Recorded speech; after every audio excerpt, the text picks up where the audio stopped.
Good morning. It's 4 minutes after 10 and you are listening to James O'Brien on LBC. T-minus just under 2 hours until PMQs begins. I'm not quite as excited as you are, or at least as some people are. The levels of anticipation that I'm picking up on socials are a little bit silly. I think that's the first time I've ever heard Nick at the end of his programme push forward to analysis tomorrow of what's going to unfold at PMQs today. But it is a huge deal. I mean, this is her third. I can't say that without laughing. I do apologise. It's her third go at PMQs. And she is already the worst Prime Minister in history by most available measures. It's quite incredible. We're not going to spend another morning trying to unpick the mystery of how anybody could have fallen so far so fast. The answer is pretty simple. If you swallow the Tufton Street Kool-Aid, if you take the IEA's vampiric advice and actually try to turn it into reality, this is what will happen. But there we are. Third go today, and already the worst Prime Minister in...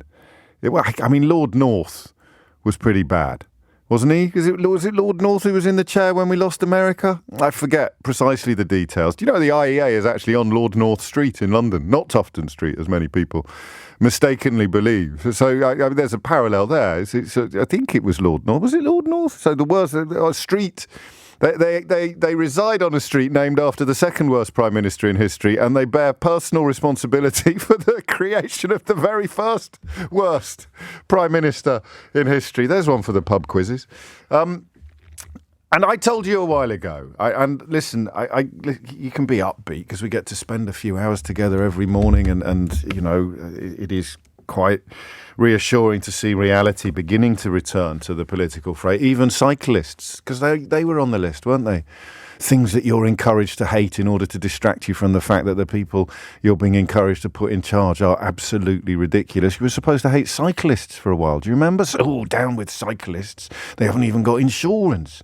And cycle lanes were big story. Cycle lanes, huge. And even that is in the news today, with 50% more people getting on their bike, largely as a consequence of the cost of living crisis and energy bills, petrol prices. So thank goodness some politicians had the foresight and wisdom to implement cycle lanes. Thank goodness some politicians ignored the idiots in the far-right and right-wing media who were going after cyclists after single mothers ceased to be a suitable target, because it means that the infrastructure that these people getting on their bikes for the first time in many cases, it's now in popularity terms surpassing levels seen in the pandemic when it hit the highest in 60 years. And that was for fun. That wasn't for commuting and getting from A to B. That was for exercise and changes of air. But the past 4 months have seen cycling levels rise to 54% more than they were before the pandemic. So a quick moment for all those councillors and mayors and local politicians who used to take a kicking from the kind of people that told you Brexit was a good idea and Boris Johnson was a stand-up guy, who also used to attack cyclists. And it's interesting, isn't it? Because I said to you a while ago that I didn't want to predict where they would go next. The kind of people in politics and media who turned you against Brussels, who turned you against membership of the biggest trading bloc in the world, who turned you against your own freedom of movement, your children's freedom of movement, who turned you against exports, down with exports, let's make them harder, up with red tape. They persuaded you that Theresa May was the new Iron Lady. They persuaded you that Boris Johnson was a top bloke who should be absolutely trusted, and no matter that he's never told the truth in his life, he would start now. He would become a statesman when he achieved high office, an office which, of course, he departed in utter and law-breaking disgrace. And then they told you Liz Truss was going to be brilliant and that this was the best budget that we'd seen in years, front page of the Daily Mail. Finally, a true Conservative budget. That was a month ago. All of these characters, all of these client journalists and sycophantic politicians, and sycophantic is generous. Some of them are just too stupid to know what day it is. Many of them are tugging their forelock at whoever's in charge. Look at James Cleverly today. James Cleverly today touring the studios, essentially defending the decision to dismantle the mini budget that he was touring the studios last week to both defend and insist would never be dismantled. And do you know, here's a funny thing. Keith, I've got that feeling it's going to be a long one, mate. You better alert the authorities. I've got that feeling this morning that I saw something in the newspaper that you may not have noticed. I saw it yesterday, actually. Two things struck me yesterday. The cabinet emerging from number 10 Downing Street and realising just how clear the current cabinet is, well, the clearness of the clarity of the evidence they provide of just how incompetent and idiotic you need to be to flourish in the post-Brexit Conservative Party. It's genuinely quite incredible. Suella Braverman is Home Secretary. There's a bloke called Kit Malthouse who is in the cabinet. James Cleverly is Foreign Secretary. You thought we'd reached the rock bottom when Nadine Dorries was made Secretary of State for Culture, Media and Sport. That's looking like a dress rehearsal. I saw those faces coming out. Therese Coffey, Secretary of State for Health, who boasts about dishing out antibiotics to her mates as if they were Smarties. She understands nothing and cares even less. And you saw these faces coming out of Downing Street, and you just, how has it come to this? But that was only the second worst illustration of how appalling the post-Brexit Conservative Party has become, and how appalling politics in Britain has become as a direct consequence of that combination of Conservatives and Brexit. The worst thing I saw yesterday was a caption on a photograph. Do you know what it said? It was a photograph of a former chief whip, a former Secretary of State for Education. Can you tell? Can you guess what it is? Do you know? It was a photograph of the bloke who said after the Salisbury poisonings, Russia should go away and shut up. Do you remember him? Do you remember that titan of modern politics? Do you remember that Churchill of our age? Do you remember that mighty political power, that sage, that visionary, that pioneer? Gavin Williamson, you remember him? Guess what his picture caption says now? Go on, have a guess. It says Sir Gavin Williamson. Sir Gavin Williamson. I mean, you look at the flotsam and jetsam that Johnson and May, particularly Johnson, has put in the House of Lords. You look at the flotsam and jetsam that he's planning to put into the House of Lords if his resignation honours go through.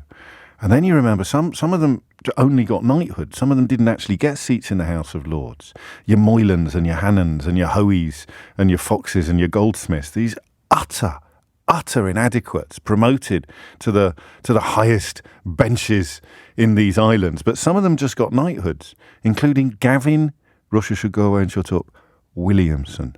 Sir Gavin Williamson. So if you were confused, as I was for a moment today, by how someone like James Cleverly can debase himself so completely and so publicly, the answer is simple. They value these baubles and titles more than they value their own integrity and honour. They care more for the baubles and titles that you get at the end of a career of publicly debasing yourself in defence of policies that are probably going to be abandoned by the middle of next week. You get your reward. You get knighted or you get a seat in the House of Lords. So just watch the calibre. And I'm not a massive fan of the House of Lords, but it was historically somewhere where you might go having led a life of achievement and led a life of merit, the hereditary side of things notwithstanding. The appointments were often and generally rewards for excellence in your field. Now they are rewards, for example, for promoting the Brexit that lies behind almost all of the problems that Liz Truss is currently buried under. You get put into the House of Lords for supporting a Prime Minister who left in corrupt disgrace. You get put in the House of Lords for essentially being the son of a former KGB spy. The calibre of candidacy for the House of Lords is one of the greatest and ugliest legacies of Boris Johnson's premiership and of, indeed, Brexit itself. But here we are, just solving that little mystery for you there. How can James Cleverly do this? Answer, he's got his eye on the prize at the end of this. But, you know, the curse of being a Liberal is that you have an excess of empathy. Felt a bit sorry for Liz Truss yesterday. Feel a bit sorry for James Cleverly today. Don't at me. Don't hate me for it. I'm not going to apologise for being so compassionate and caring, but it's a human being. You're watching a human being appear on national television and appear on national radio, being handed a bucket of manure, and he's tipping it over his own head while claiming that it doesn't smell and everything is hunky-dory. And in fact, he loves the feeling of wet manure running down his face at 8 o'clock in the morning, and it's all very good. 13 minutes after 10 is the time. Do you want to hear a clip? So anyway, the point is this. Sorry, it took me a while to get to it. It's taken longer in the past. It took me a while to get to the point today. I suggested to you a while ago that it would be grimly fascinating to discover who they decided to try to turn you against next. Brussels doesn't work anymore. We've left the European Union. It's also taken a lot of sting out of the anti-immigration bile that was prevalent in the right-wing media for so long. They're trying to resurrect it with the small boats, with the dinghies, Farage with his Fisher-Price binoculars down in Dover, rubbing his thighs at the sight of human misery. But it's not really landing yet. The newspapers haven't really got behind it yet, probably because they realise it would be too transparent a distraction from the realities of domestic politics. So you can't really turn Brussels into a mythical enemy. You can't really turn unelected bureaucrats into a mythical enemy because it's the unelected bureaucrats who came up via Tufton Street that are responsible for grooming and brainwashing Liz Truss into the ludicrous automaton that you see before you today. So we can't do Brussels, we can't do unelected bureaucrats, we can't really do immigrants. Refugees is tricky because we just keep giving money to Rwanda despite the fact that they're not actually taking any. So we get a little bit out of the refugees, but not a lot. Single mothers just doesn't work anymore. The world has moved on. The nuclear family is, I think, in retreat. It's possibly even a minority. So you're never going to be able to blame single parents for the ills inflicted upon you by right-wing rhetoric and right-wing politics. Cyclists, they had a go at cyclists. Cyclist isn't going to work because there are now more people cycling to and from work and getting around town on a bicycle than there has been since the Second World War. What else was on that list? You've got Brussels, you've got unelected bureaucrats, you've got immigrants, you've got refugees, you've got single mothers, you've got cyclists. What's left? Who on earth are brain-dead, Brexit-supporting Tory politicians going to pretend are your new enemy in the hope of distracting you from the chaos and catastrophe that they continue to inflict upon your country? Step forward, Home Secretary, don't laugh, Home Secretary Suella Braverman. So yes, I'm afraid, Madam Deputy Speaker, it's the Labour Party, it's the Lib Dems, it's the coalition of chaos, it's the Guardian reading, tofu-eating, wokerati, dare I say, the anti-growth coalition that we have to thank for the disruption that we are seeing on our roads today. Two things to note about that. First thing is, she's calling the other lot a coalition of chaos, and she's using the phrase anti-growth coalition after the mini-budget has been abandoned. So, I mean, on basic intelligence levels, that's struggling to get into single figures. The second thing is, that's most remarkable if you watched this, it was written down. She carried that into the House of Commons thinking it was a zinger. She sat with advisors coming up with things to say in the House of Commons that would be lit, and that was the result. An absolute dog's dinner of dismal cliche and meaningless insult, which passes for politics in post-Brexit Britain, passes for politics in Liz Truss's government, passes for proper politics in the post-Brexit Conservative Party. We're going to talk about that in a moment. If you want to ring in before I've asked you a question, feel free to do so. I will just be canvassing reaction to what you've just heard, but I have got a clever way into it, which I will share with you shortly. If you want to jump the gun, 0345 6060 973 is the number you need. Otherwise, stand easy. James O'Brien on LBC. 21 minutes after 10. So you know what the Labour Party is, you know what the Lib Dems is. What's the coalition of chaos in the context of current British politics, do you think? What is the... Well, I know what Guardian reading is. It's a newspaper that people read. Quite why it's a pejorative is something that only Suella Braverman could possibly explain. Tofu-eating wokerati, dare I say the anti-growth coalition. So I'm tempted to ask you what on earth she's talking about. But I think we know it's just an attempt to create the idea of an enemy in the minds of the faithful. It's quite a weird enemy, given that they are currently embarked upon the mother of all circular firing squads. They're abandoning their own policies before the ink is dry upon the paper they're written on and tearing each other to shreds in the public space. Michael Gove today describing Liz Truss as being a case of when, not if, she goes. So the idea of a Home Secretary, an office that is one of the great offices of state, standing up in the House of Commons and calling anybody else a coalition of chaos is objectively hilarious, but also deeply worrying. I mean, we'll obviously reflect upon the funny side of this. but it's also deeply worrying because it speaks of a detachment from seriousness that is pathological. This is a desperately serious period of British history. The problems people are facing are unprecedented and growing. Inflation today, inflation is higher than the Prime Minister's approval rating, I think. That's probably the first time in history that's ever happened. Inflation is higher than the Prime Minister's approval rating, and the Home Secretary stands up in the House of Commons and does this. So yes, I'm afraid, Madam Deputy Speaker, it's the Labour Party, it's the Lib Dems, it's the coalition of chaos, it's the Guardian reading, tofu eating, wokerati, dare I say, the anti-growth coalition that we have to thank for the disruption that we are seeing on our roads today. And while you're welcome to call in and join me in trying to understand the thinking behind this ludicrous intervention, here's what I'd really value. Do you know people that it works on? I don't anymore. They tend not to ring me anymore. The people who would ring in and explain why I was wrong and Brexit was going to be brilliant, or why Boris Johnson was completely trustworthy and honest, or why the mini budget last month was the finest Conservative, the best Conservative budget in decades. They tend not to ring me anymore. They do occasionally, and they go straight to the front of the queue. But the people on whom this works, maybe it's your mum. Maybe your dad has been radicalised by the Daily Mail, because the point is, she's rubbish at it. The former editor of the Daily Mail, Paul Dacre, was possessed of a diabolical genius. His ability to persuade you to be frightened of things that didn't exist and therefore to vote against your own interests was diabolical, but brilliant.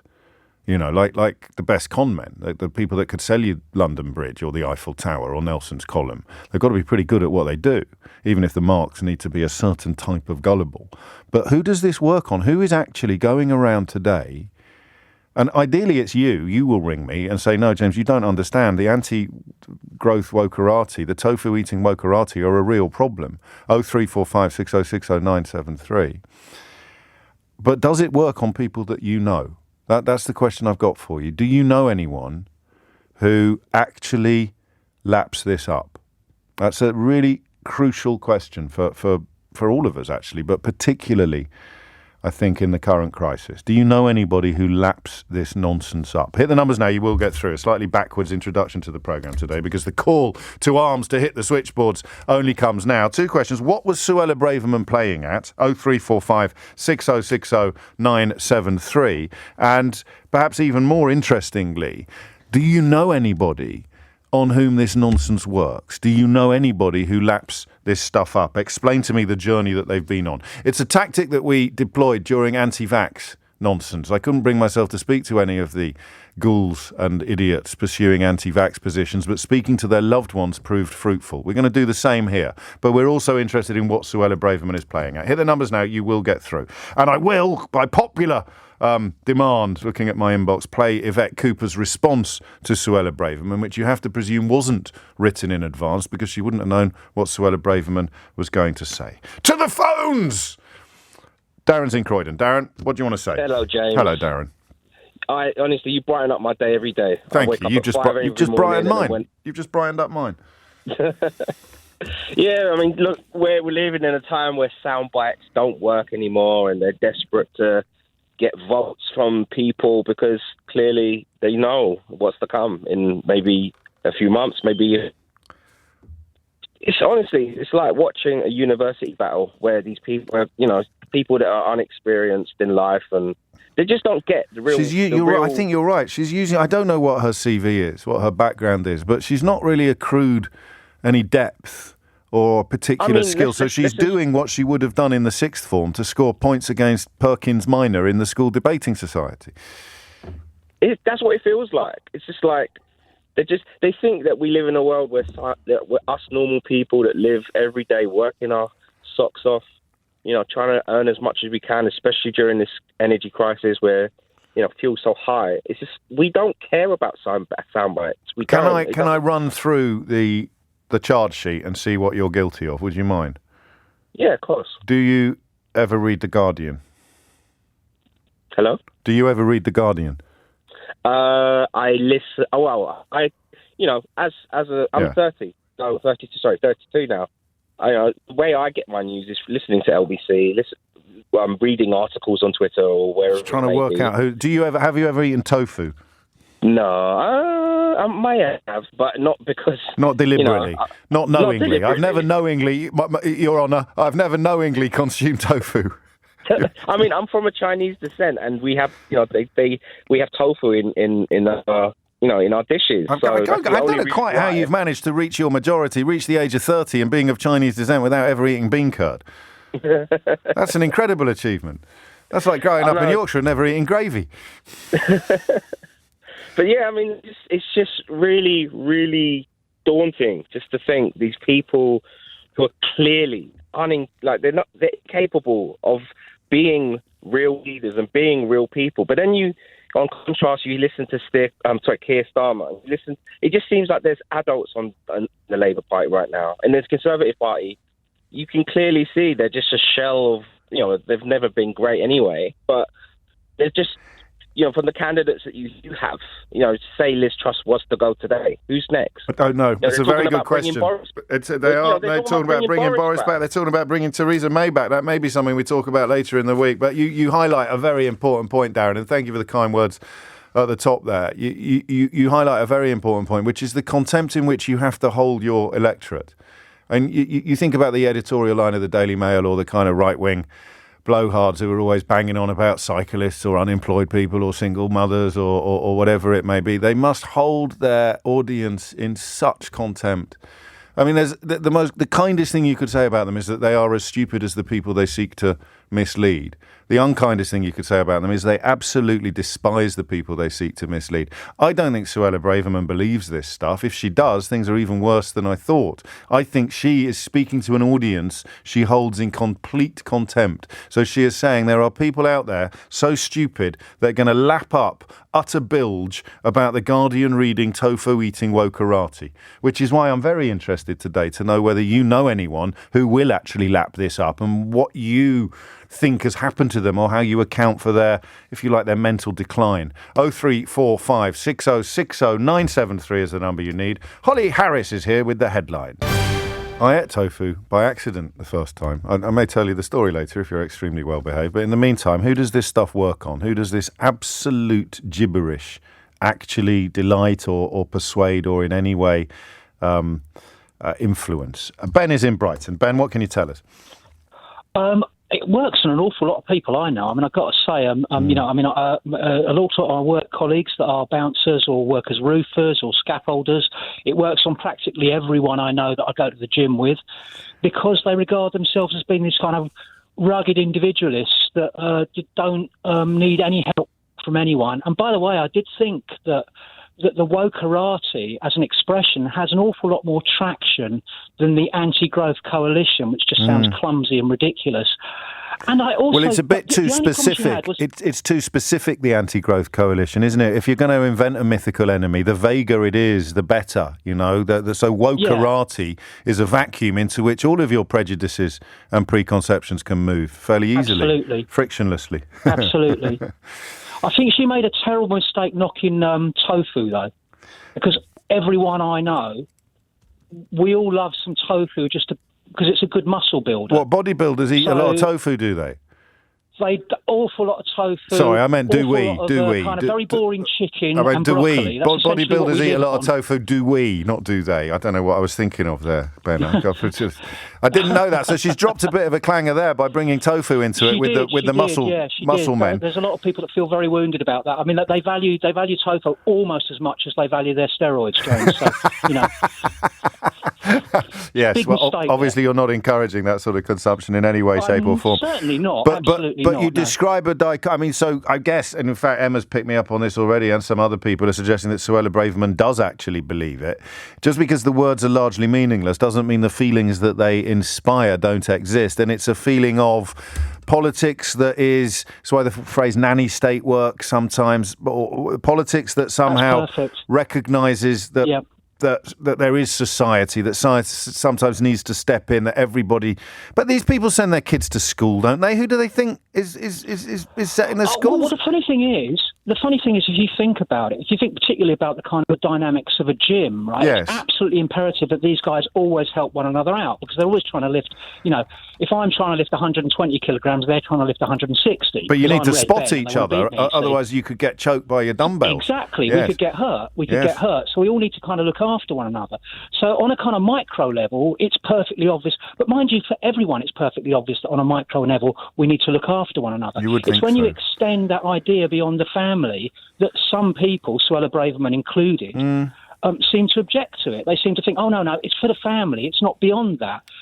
And that's It's not me. You're helping people I have a large family. You're helping people I have nothing in common with. You're helping people I have no connection with, which is why it often goes hand in hand with. That's why it's easy to demonise them. Yeah, no, well, beautiful contribution. Do you ever try to show them the light, Ben? Do you ever try to show them the way? Do you leave your guardian hanging around in the locker room? All the time I do it, all the time. Very occasionally you get the odd convert. I got quite a lot of converts in the boxing community when I explained to them that actually Brexit will prevent them, rather like musicians, will prevent them from going out to Europe to box freely. Yes. And I talked a lot of them into that because they thought, well, that's no good because I earn quite a few bob going out to France or Italy. And of course. Yeah. No, I mean, all of these chickens are coming home to roost, albeit better late than never. I love the idea of you leaving your soggy Guardian in the locker room in the hope that someone might pick it up and read it, because very few people do. Again, it's a very Daily Mail kind of, what's the word I'm looking for? Tactic, probably, because I don't know exactly what the circulation of the Guardian is. I suppose online it's huge, isn't it? But the newspaper version, if you bear in mind that this radio programme has 1.4 million listeners and that we now have 1 million followers on Twitter, the Guardian circulation, the most recent figures I can find, was around the 105,000 mark. So by rights, Suella Braverman should be saying, James O'Brien's Twitter followers, tofu eating woke-a-ra, that's who she should be blaming. I don't even know what she was talking about. Probably road protests. That seems to be the thing that Tory cheerleaders are pretending is more important than the collapse of the economy at the moment. Billy's in from Ben to Billy, from Brighton to Colchester. Billy, what can you tell me? What would you like to say? Hello, James. Yeah, these people live all around me.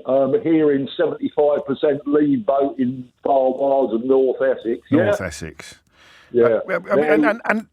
I mean, these words don't mean anything really. Reading The Guardian is not really evidence of anything in particular. Eating tofu, as we've just heard from Ben, is often a sign of being a muscle man, a bodybuilder.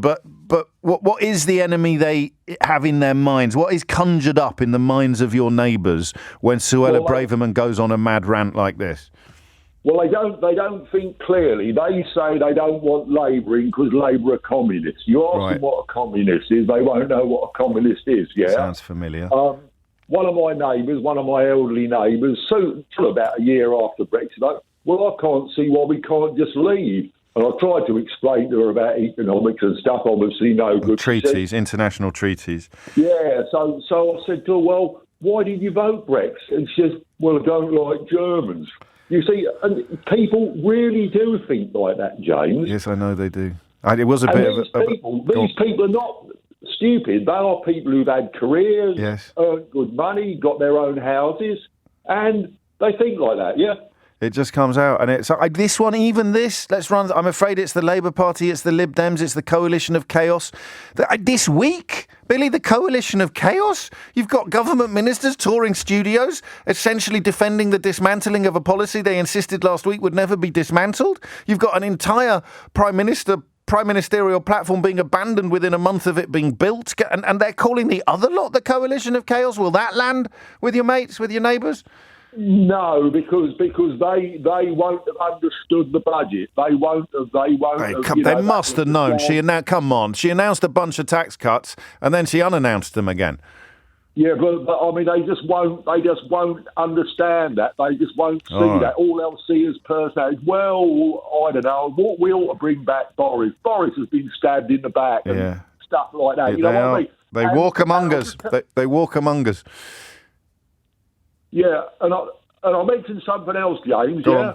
Yeah. A couple of times on LBC last couple of days, they had people on, right-wing journalists, talking about Boris. Oh, Boris is off earning money. Boris can't live. He's off earning money, and I thought it was, well, hang on. Boris is earning 83. He's paid £83,000 a year Yeah. To represent his constituents. He's gone AWOL. If you go AWOL from your job, you get the sack. Yeah. Well, I wouldn't get paid, but there is there obviously there's nothing serious going on. Is there, Billy? The people of Uxbridge, the constituents in Uxbridge, are not going to be having worries about the cost of living or how they're going to stay warm or choosing heating over eating or getting through the energy bills crisis. So, in Boris Johnson's defence, this is a period of unparalleled calm and peace in the United Kingdom. So it's fair enough that he's off getting paid gazillions to do fireside chats and sunning his backside in the Caribbean when his constituents are living the life of Riley back in Uxbridge, Billy. I think you've been a bit unkind.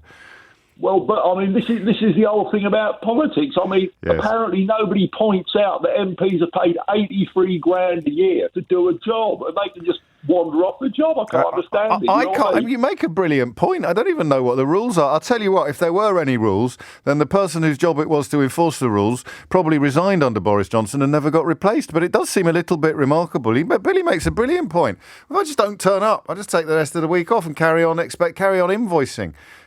Keith can have a go. Oh, actually, Theo is on manoeuvres, I think, sitting in my chair when I was broadcasting from Birmingham on Friday. Don't think I won't remember that. Yvette Cooper came back. So, two amazing things about Suella Braverman's ludicrous interventions in the House of Commons yesterday. Number one, the ludicrousness of her ludicrous intervention in the House of Commons yesterday. Number two, the fact that it was pre-prepared. I'm not boasting, all right? Yeah, I know what you're thinking. First time for everything. I never come on air with anything written in advance. It's one of the ways I do radio, and it's not the right way or the wrong way. It's just my way. Frank Sinatra. One of the ways I do radio is I don't think I can always tell when people are reading, and I think it sounds a bit rubbish. This is a conversation. We wouldn't get calls like the calls we've got from Billy or from Ben if it didn't feel like a conversation. If it felt like I was reading something out, it would have a very different impact. It have a very different emotion. So I always speak off the cuff. I'm never entirely sure what's going to come out of my gob next, which sometimes surprises me even more than it surprises you. Suella Braverman wrote this down.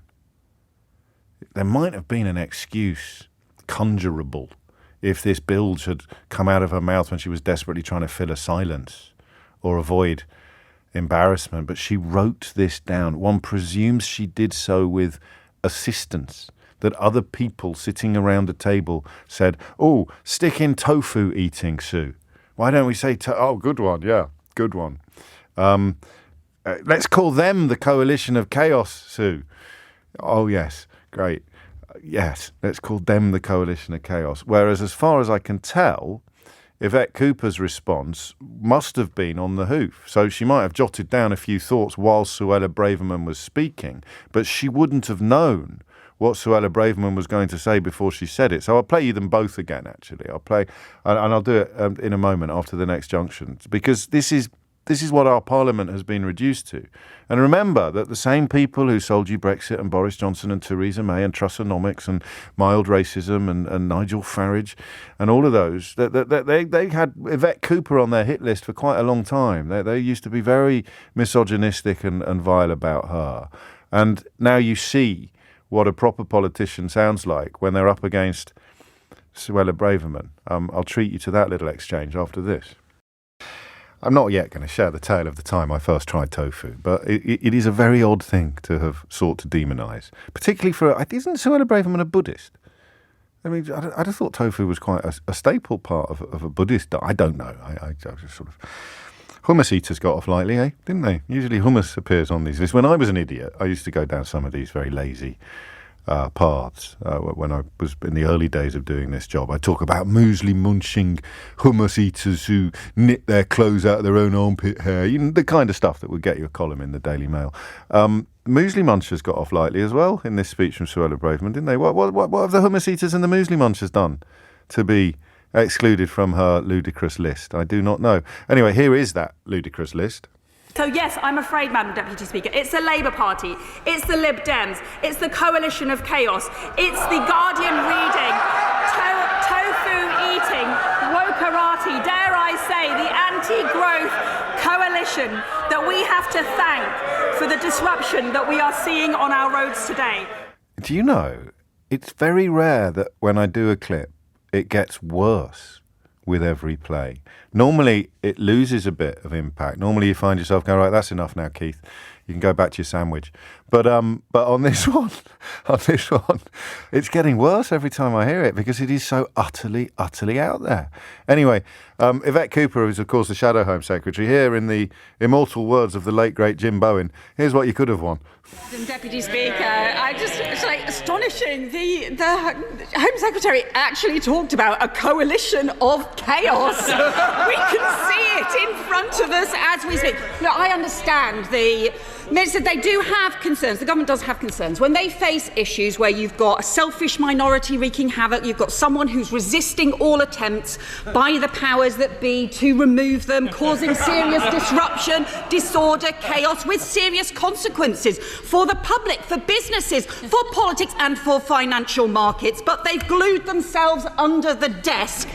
With honourable members opposite, we wish them luck with their attempts to extricate another failing Tory Prime Minister from number 10, but I suggest it isn't a reason to change the law for everyone else.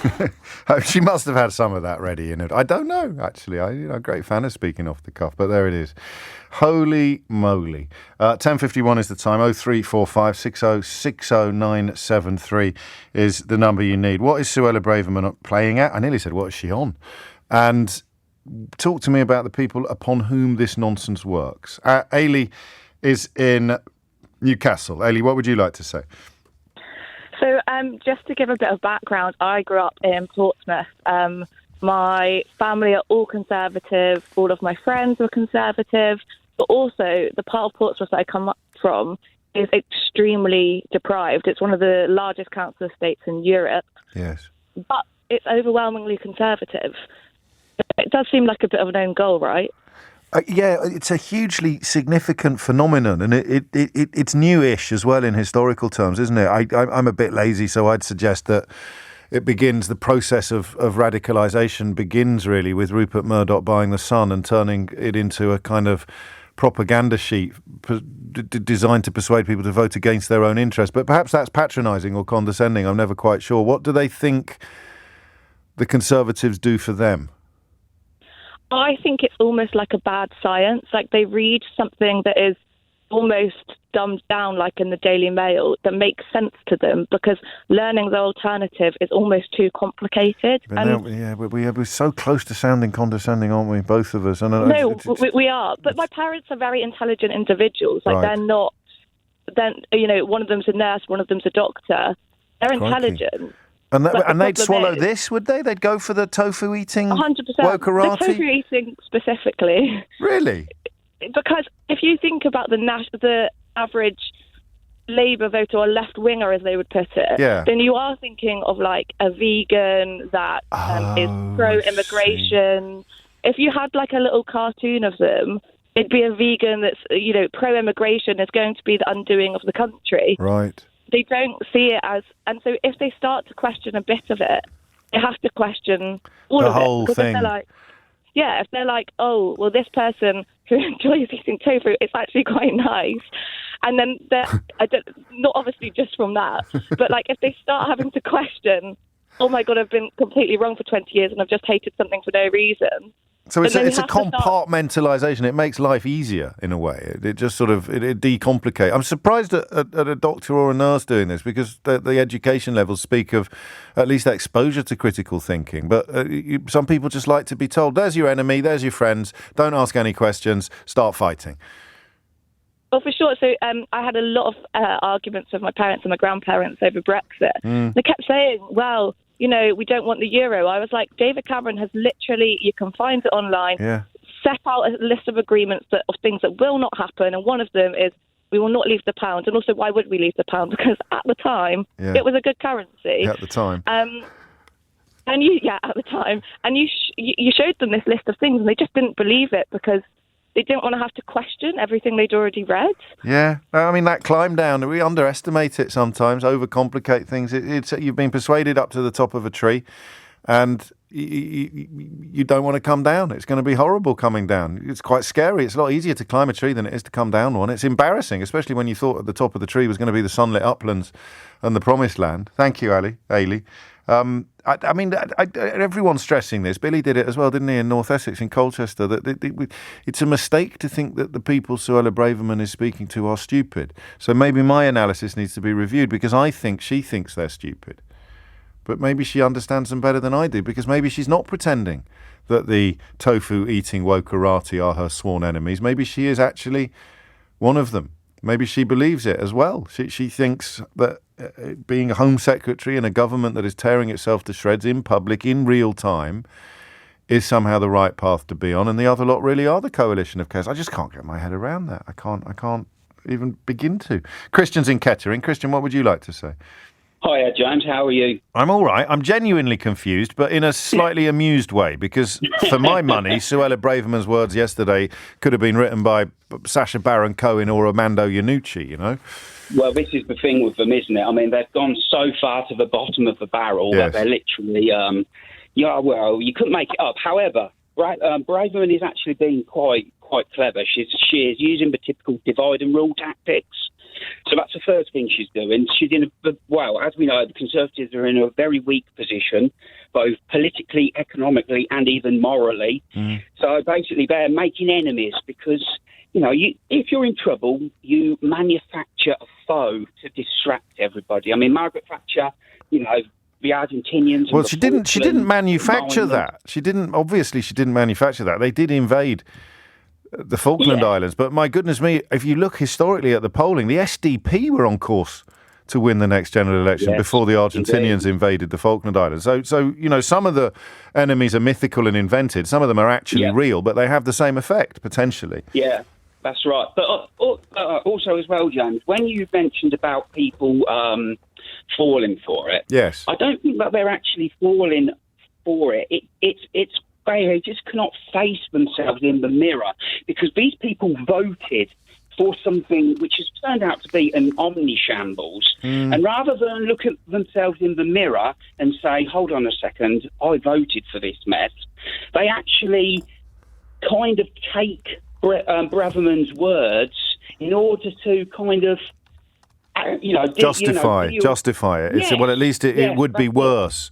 In a sense, it would be worse if we hadn't done that, and that perhaps explains 36% of Tory members would vote for Liz Truss again if it was rerun. I think Sunak wins by a landslide, but 36% of them are still. I know, it's unbelievable. It is a bit. I mean, one thing my grandfather used to say was that no matter how bad the political parties are in Britain, it'll never be as bad. We'll never be like Italy or Greece. No. Well, it's a farce now. I've had messages from Italy.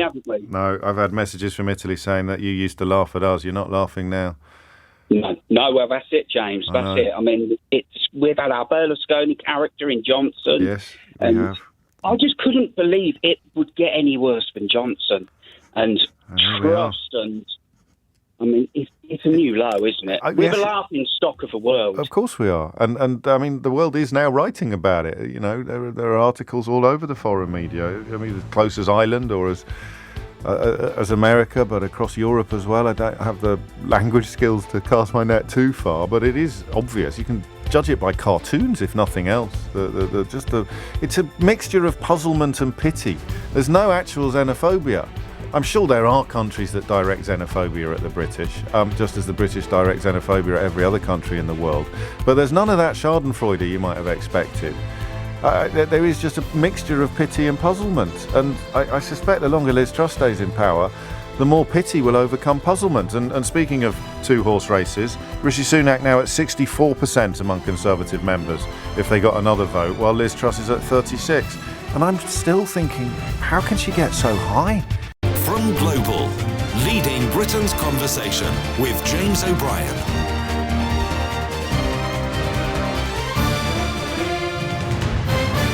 Three minutes after 11 is the time. I still haven't told you about that time I accidentally tried tofu for the first time. I'm building up tension here. This is Radio 101. This is masterclass stuff. If you're a student of radio, you might want to write this down. I'll do that again just for you there. I still haven't told you about that time I accidentally tried tofu for the first time. You're not gonna be touching that radio dial now, are you? Hanging in there. Just never mind PMQs. I know the content you come for. I may share that fascinating anecdote before Sheila Fogarty gets here at 1:00 today. But it is perhaps a doubly strange thing for Suella Braverman to have said, given that 1 in 7 Britons, according to the TUC yesterday, are now skipping meals as a consequence of the cost of living crisis. I find that close to unbelievable in the rhetorical sense of the word, not in the credible sense of the word. I find it believable. But she's taking the mickey out of people eating a very cheap source of protein at a time when people are actually skipping meals because the cost of living crisis is kicking them so hard where it hurts. That's something that perhaps should have been picked up on. They still think it's a game. And some of the stories, some of the reports now that have been done, we'll speak in at 11:30 to Daniel Hewitt, whose reports on ITV News last night reduced many viewers to tears. I mean, just astonishing tales. And people, I don't know, I tell you what, I'll just confide in you for a moment. I hate the fact that I was about to say, and these were people in work. I really hate the fact. And I talk a lot about gaslighting and grooming and brainwashing and propaganda, but we all actually are victims of it, even those of us who think we're not. You do sometimes catch yourself doing something or saying something that means that the window has been moved, as it were. The Overton window has been moved. And the rhetoric of the right-wing media, the rhetoric of an essentially racist media class, classist as well, you know, there's misogyny there, there's racism there, there's punching down there. It infects all of us, and that's the right word to use. It infects all of us, because I was about to say it then. I was about to say and these people are in work.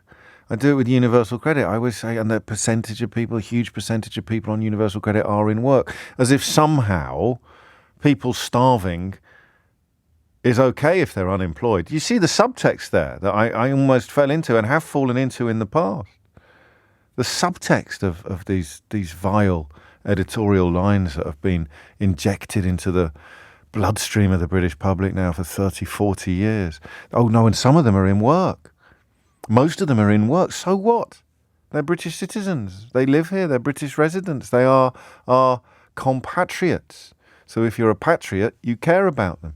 At least you're supposed to. Of course, we're living in an era now where the definition of patriotism for a hell of a lot of people is simply don't like foreigners, like our friend in Essex with the Germans that Billy told us about not long ago. So I never know quite how to handle these stories. We used to go all in on them, but I don't know whether it's the right way to do it. It felt at times almost voyeuristic. And yet I don't know how else to do it. I mean, how else do you examine the reality of people skipping meals because they simply can't afford not to without talking to people who are skipping meals? I don't know, and I haven't got another answer to that question, and until I find another answer to that question, I will continue to ask it. So there's an MRP poll by Opinium that reveals more than half of British people are cutting back on heating, hot water and electricity in the cost of living squeeze. I'm less shocked by that figure. I mean, we are. Mrs. O'Brien and I had our first little squabble of the season last night because she wanted to turn the heating off or work out how to turn it down without the thermostat. The thermostat's not working at the moment. And I was like, it's actually not very hot. But we are using less, even though I think as things stand, we're not actually going to be killed by the bill. It's just unnecessary expenditure. It's avoidable expenditure. I'm intrigued by the other half, the half that aren't cutting back on heating, hot water or electricity. I mean, even if you can afford it, it seems to me a time when you should probably be cutting down for a bunch of reasons, not least energy conservation. But anyway, what do I know? The point is this. I can get my head around that. I can even get my head around 1 in 12 having missed the payment of a household bill. In fact, hand on heart, I'm surprised it's not higher, and it's of course about to be. But there's something Victorian about the idea of people skipping meals, something visceral, something, and that's why I think I just shared my slight discomfort about talking about it. I'd like to look away, is the point. I'd rather not, you know? It upsets me, it upsets you. It upsets all of us. It encourages people who still support this shower to stick their head even further up I beg your pardon, even further into the sand. What does it achieve? Well, it makes people feel less alone, and it helps them feel seen, even as what we see is so difficult. So here it is. 1 in 7 people are skipping meals or going without food. And I'd like to talk to you, if you fancy it, and only, of course, if you fancy it. If you fit into one or two of two categories, I want to talk to you if you can't quite believe this is happening to you. By which I don't mean I lack sympathy for people who've been skipping meals for years. I just want to examine with your help the culmination, as it were, the currency of the crisis. And I know some people have been struggling in these ways for a very long time, since 2010 really, and when austerity was introduced, because of course the international financial crisis was definitely the fault of there being too many libraries in Wolverhampton, as the great Alexei Sale explained. But I'm interested in the current combination of circumstances. I hope that doesn't sound excluding, rather. So there's two categories. You can't quite believe this is happening to you. You have actually caught yourself thinking, actually, I'll skip that meal for financial reasons. Okay? 0345 6060 973 is the number you need. And the other category of people, which is probably going to be very similar, I suspect that the Venn diagram will almost be a circle on this, has happened to you very recently. So I'm interested in the urgency of the situation. So it's happened to you very recently, but also it's happened to you and you still can't quite believe it. And it creeps up on you, I imagine, doesn't it? You're sort of thinking, okay, so we've got that coming out and we've got that coming out. And sometimes when you look at your bank statement, you've got the pendings and you look at the pendings and you set them off against the incomings and you think, crikey, we're going to run out quite early this month. And then you're at the shop or you're in the kitchen and you're putting the tea on for the kids perhaps, and you sort of think, do you know what, maybe maybe I won't actually have any dinner tonight. Maybe I'll skip that meal, or maybe I'll see what the kids leave. I'm possessed of empathetic genes. I can completely imagine what that's like. I can't quite fully ever imagine what it would feel like, but in terms of the mathematics, I can get it.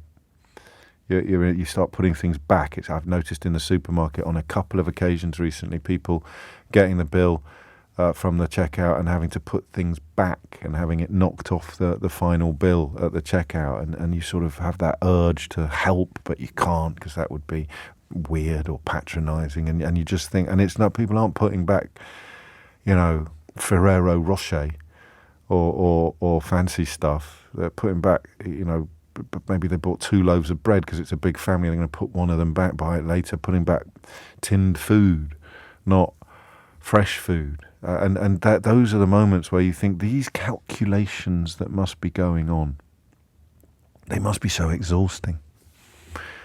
That's the thought I have when I try to imagine what it must be like. I just think that must be so exhausting because you're never free. I come out of work sometimes and I thought, do you know what? I'm going to go and have some fish and chips today as a special treat. You're just never even going to be close to that. Never going to be. I'm going to go and have a lovely tofu laksa in Chinatown, round the corner. That warms you right up in the car. You're not even thinking about a treat. You're thinking about the essentials, and you're thinking you can't afford them. So you're thinking, I'm not having dinner tonight. I'm not having tea. If I'm talking about you, I'm so sorry.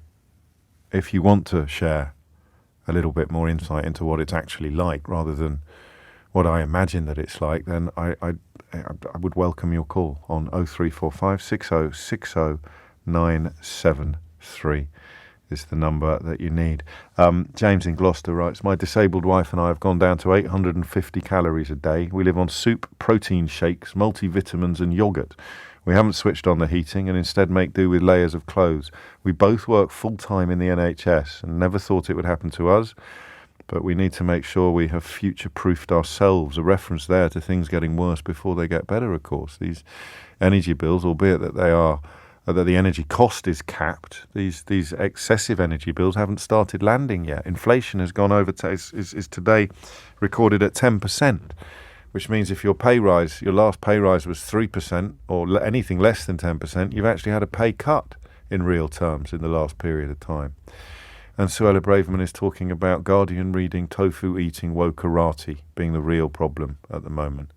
And of course some people, and I use the word very loosely, some people are cheering it, going along with it, and sucking it up with the enthusiasm that I reserve for tofu. It's coming up to 11:15. Your calls after this. LBC.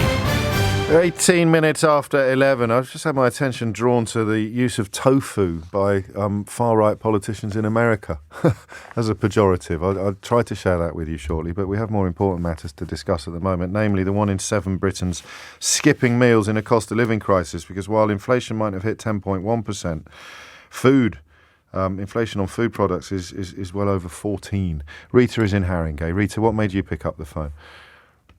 Oh, I just want to tell you that I'm down to wearing my deceased mother's clothes, including her knickers. Oh, I'm sorry. Well, because you can't afford to buy new clobber. Yeah. But I mean, there's a few other things that I would like to say, including I just said to you, the person on the phone. Yes. That everybody seems to have forgotten that for instance, Dido Harding got 30 billion for her completely failed test and trace experiment. That's exactly the same amount that seems to be now missing from the budget. So nobody mentions that. Well, you have now. It's a very good point that you make. I mean, she didn't keep it personally, but an awful lot of it, I think, gets chalked up as wasted. These are the holes that they're trying to fill with their economic policies now. This is why they talk about cuts. Yeah, exactly. And I mean, your researcher or whoever it was kind of, asked me whether I had any confidence in the government or whether I thought they were on the people's side, and to which I really have to say an absolutely emphatic no. They're on some people's side, but clearly not yours. How are you managing food-wise at the moment, if you don't mind me asking? Oh, Rita? well, I volunteer and I get some food at the food bank, at the local food bank. You volunteer at the food bank and you use it as well? Yeah. Good grief. I haven't heard that before. That's normal. Is it really? That's normal, yeah.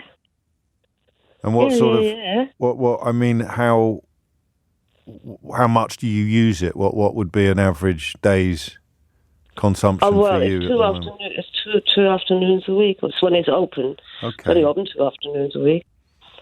So you can just about get by on the, as a single person, you can just about get by on the food. But the extra cash you would need to buy new clothes or new underwear is just not there. I mean, by the time you've done the very basics. No. I mean, they do clothes drives for people who can't afford school uniforms for their kids. So we do clothes drives for school uniforms and clothes drive for winter coats and things like that. And but I mean, what I'd really like to ask this government is like how they expect to grow an economy when nobody or only the top 1% have got any money to spend. Well, that's easy. They're going to give. I'm in the top 1%, Rita. I can answer that question. They're going to make sure I've got more money. That's how they're going to grow the economy. You're going to shove it abroad somewhere? I don't know what I'm going to do with it yet. I haven't decided, but that doesn't matter, does it? It's going to work because they're going to make sure that people who earn the highest salaries in the country get more money. That was the original plan, wasn't it, in the mini budget? So hopefully some of it will trickle down to you, Rita. That's the plan. I doubt it very much. Well, you never know your luck. I head over to Haringey. Who knows what I might do that could end up somehow magically inserting a few pounds into your pocket. Yeah, well... Just maybe. To be clear, you're never actually hungry? No, I'm not starving. Good, but it is that. I mean, there's going to be many steps on this path, isn't there? And that image you paint of having to go in your old mum's knicker drawer is just not right, Rita. I'm sorry to hear that. I really am. No, it's not. But I must admit, I do enjoy your daily rantings. God, rantings. These are carefully considered contemplations, Rita. How dare you describe them as rantings? I should never. Have you ever eaten tofu by any chance? I don't. Well, I'm a vegetarian, but I don't like tofu. Oh, so you have tried it? I know what Suella Braverman said. But what are we now? What are they called? Wokarati. Wokarati. Yeah, the tofu-ratis. Tofu-ratis. Yeah. I don't know if she's talking about you or me or none of us or both of us, Rita. Thank you for ringing in. I'm sorry you were in a position to do so.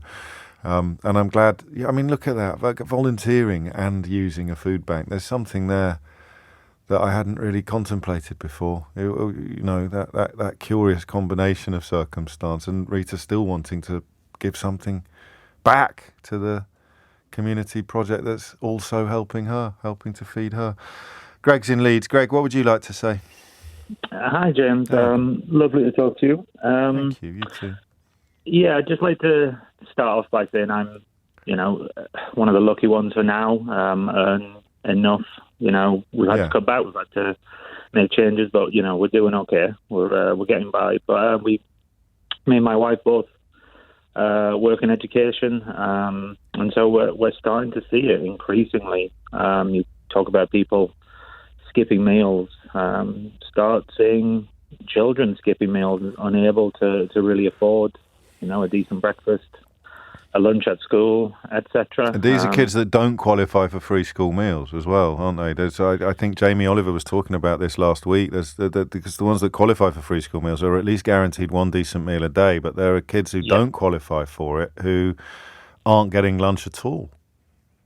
Yeah, absolutely. And then there was, followed closely the Marcus Rashford campaign, trying to make sure that extended through the holidays and keeping students fed. So, big part of education jobs is safeguarding, and increasingly it's... And it's the Wokarati, of course, like Marcus Rashford and Jamie Oliver. They're the Wokarati who are trying to help put some food in these kids' bellies, and it's not there. The enemy. How do you know? I mean, with breakfast, how do you know they haven't had a meal? How do you? I can see that at lunchtime that they're just not in the queue or whatever. But how do you know? How can you identify them?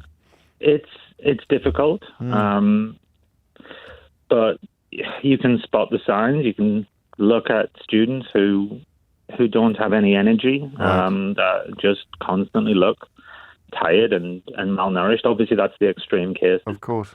I suppose you just ask them as well, do you? Yeah, that's a big part of our job, is speaking to them. And I know many colleagues who literally feed students through their own pocket, sometimes out of the school budget. There was one case that sort of struck a chord as I was listening to your show, was when the school payment system went down, like the parent pay, so top-ups weren't going through, and therefore we just sort of went on the honour system. Oh, yeah. As students could continue to use it with the assumption that parents would then... Make good later, yes.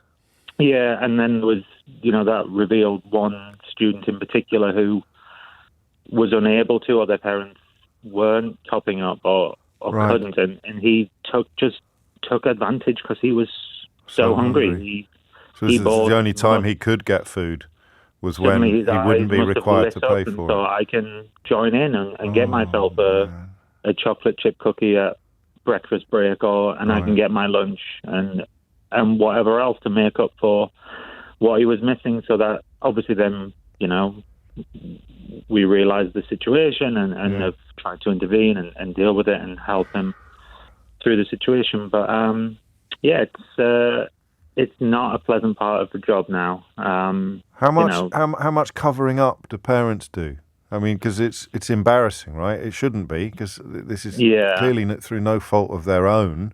But you're going to feel it is. You're going to worry about stigma. How much do you? I mean, that you may not know. I may be asking a silly question, but that would probably fall with a different team than where I am. Like my part of the education system, that wouldn't be something I would get involved with. But I assume it's there. Like you say, it would be a natural thing to do. And if I was in that position, I'm sure I would feel the same. And I'm saying if I was, the way things are going, I may well find myself situation. Who knows? There'll be an awful lot of people who perhaps never thought that they would be even contemplating the possibility of ending up in these sort of situations, who are now doing precisely that. And of course, there will also be a lot of people in these sort of situations who would once have never thought it could happen to the likes of them. Thank you, Greg. It's grim, isn't it? It's grim, and it's the impotence as well. I know you feel too, and you sort of think there must be something we can do.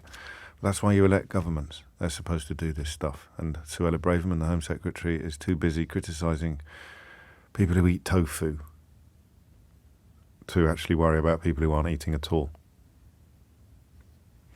Jane's in Manchester. Jane, what would you like to say?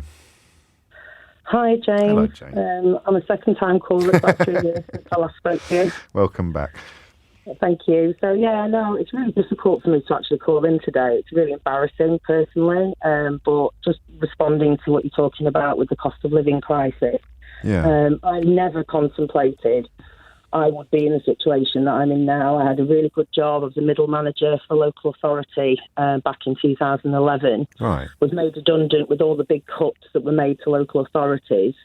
And then tried to move out into the charitable sector, the so-called big society, which was supposed to compensate for all the austerity. Yeah. But obviously they didn't have any money either. No. So I was sort of bouncing around on one-year contracts and then decided to retrain back in 2017. And I'm now currently a part-time paralegal, right, trying to complete my studies, but also looking after 3 kids on my own. Gosh. And, talking about skipping meals, 100%. Really? I mean, I work from home, so I sit with a hot water bottle and shrouded in blankets. Yesterday, I was absolutely freezing. And it's just, it's to challenge this idea that people are lazy or they're not trying or they don't have ambition.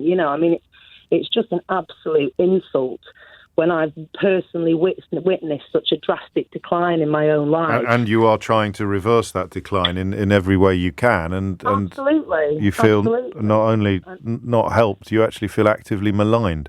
Yes.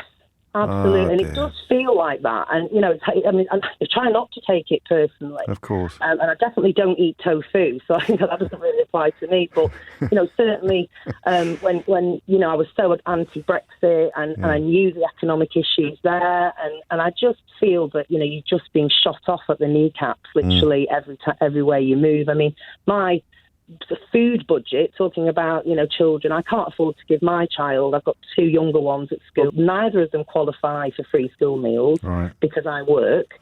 So, and I get working tax credits to top up my income, but that means we're not eligible for anything else. That excludes you from the free school meals, does it? The tax credit element?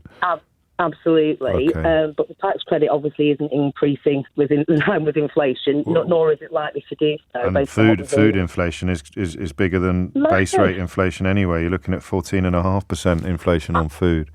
Absolutely. I mean, I shop at Aldi. I've been shopping at Aldi for the past 6-7 years now. Yeah. And, I had my weekly budget down to an absolute T, and I wasn't even weekly. I used to go shopping bi-weekly. Right. And it used to be £160, and I know exactly what I'm going to get. I have it all worked out, all my meals, my chicken breast, all the mints and everything. Yeah. It's gone to £220, and that's just exactly the same shopping list. Exactly the same. That is it. That is inflation in a nutshell. Yeah. There it is, right there. And your money hasn't gone up. My actual budget for food has reduced from nearly £400 a month to about £160 to compensate for my increase of £300 a month for my energy bill. So we're just robbing Peter to pay Paul. So it's not good. It's not good.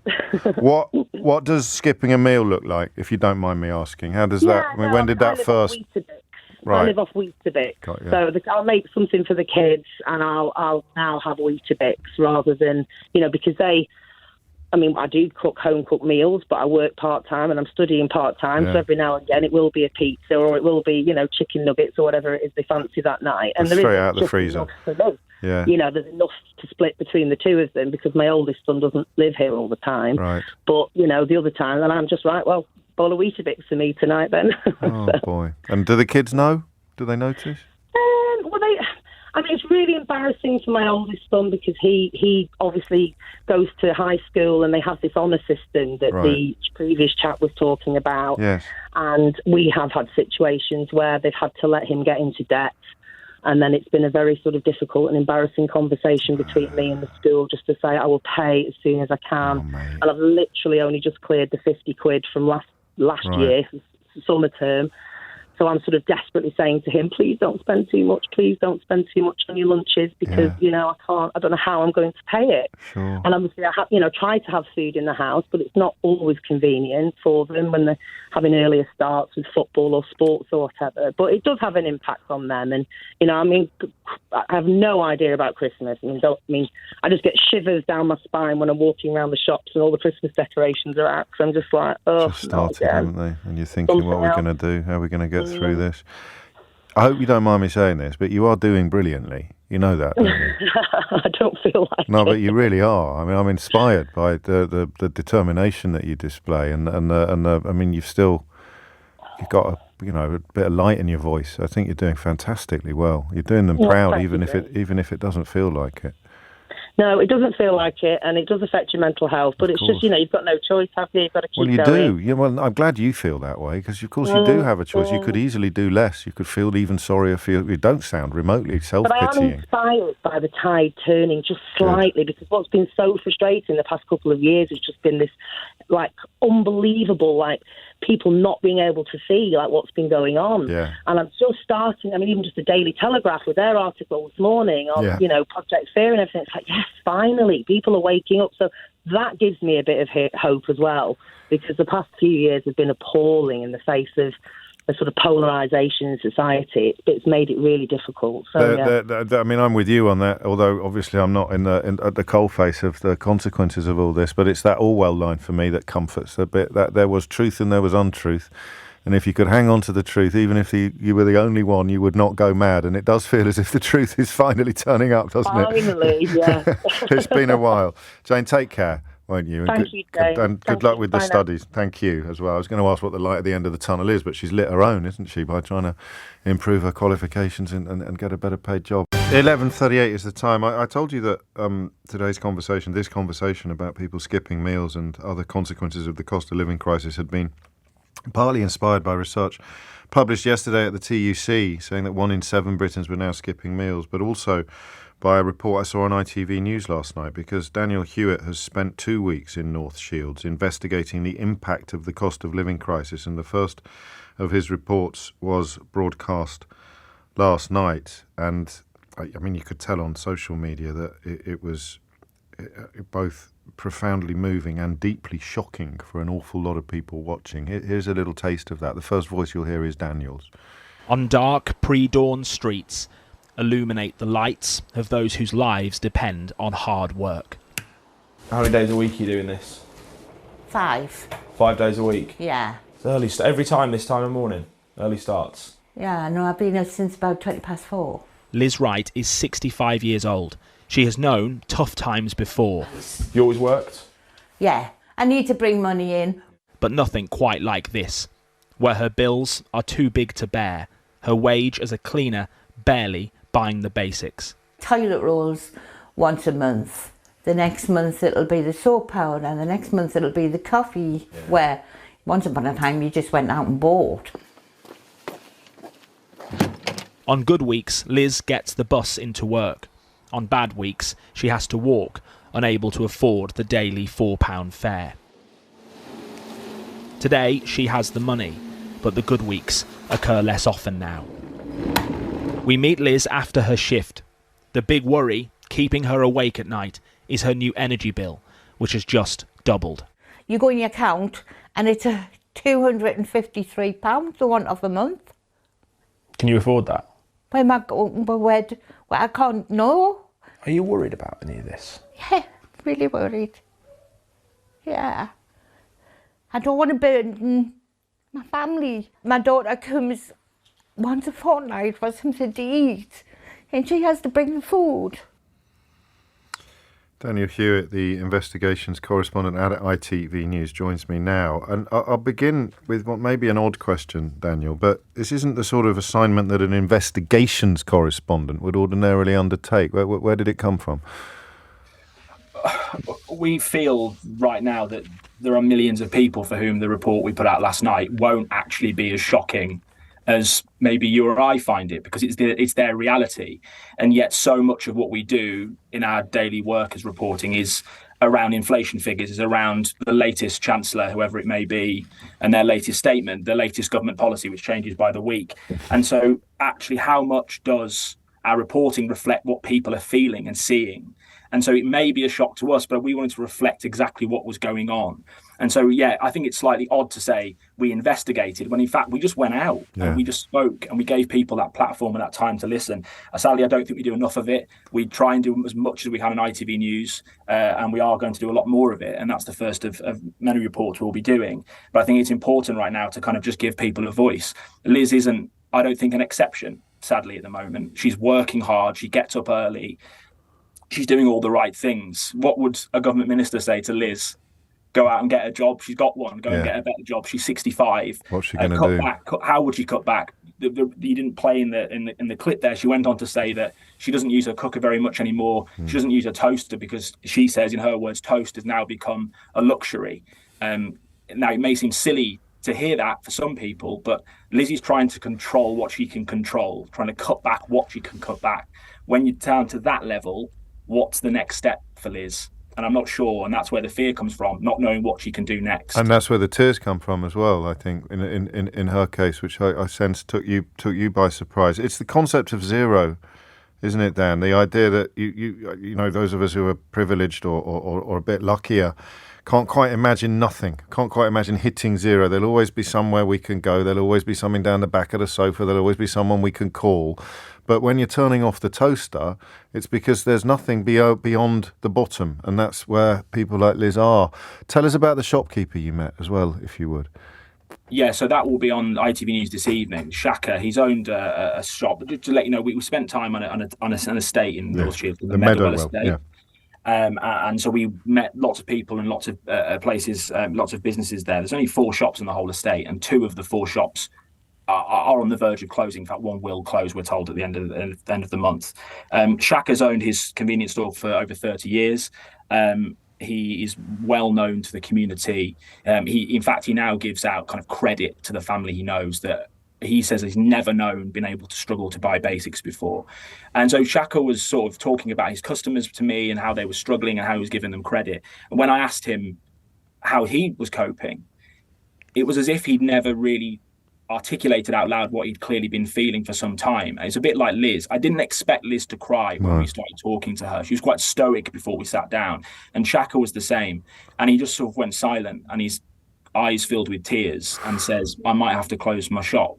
And it was almost like he'd said it for the first time out loud, and he couldn't contemplate, and he could barely talk. And there's something about kind of an old man who's sort of not like that normally, breaking down. And he had to go, and he walked off camera, you'll see tonight, and stood in the storeroom at the back. He was almost angry himself for crying. But I think what I found was, I think a lot of people right now are feeling this but not articulating it, especially a generation like Liz and Shaka, who definitely don't want to upset their family or worry their children or worry people around them. When a stranger asks them, I think it almost gives them that freedom to say, okay, this is what I actually feel. And what they feel is fear. That is the word. And on the flip side of that, it's a lack of hope. Hope of this getting better anytime soon, because the grinding fear is that it's going to get worse somehow. And that's scary. You second guess my final question a bit there, because I mean, what help is available? Where can these people turn? I mean, what institutions are in place on an estate like Meadowell? There is a fantastic community centre called the Cedarwood Trust Community Centre, which is doing incredible work, and that's on the estate. I don't need to tell people on the Meadowell about it. It's the heart of the community, and they're doing amazing things. You played the clip in the report of Liz sometimes having to walk to work because she couldn't afford the £4 bus fare. The Cedarwood Trust actually stepped in to help her get a bus, pay for a bus pass for a short period of time, because they were so worried that she was walking to work at that time of morning in the dark. So there are places there.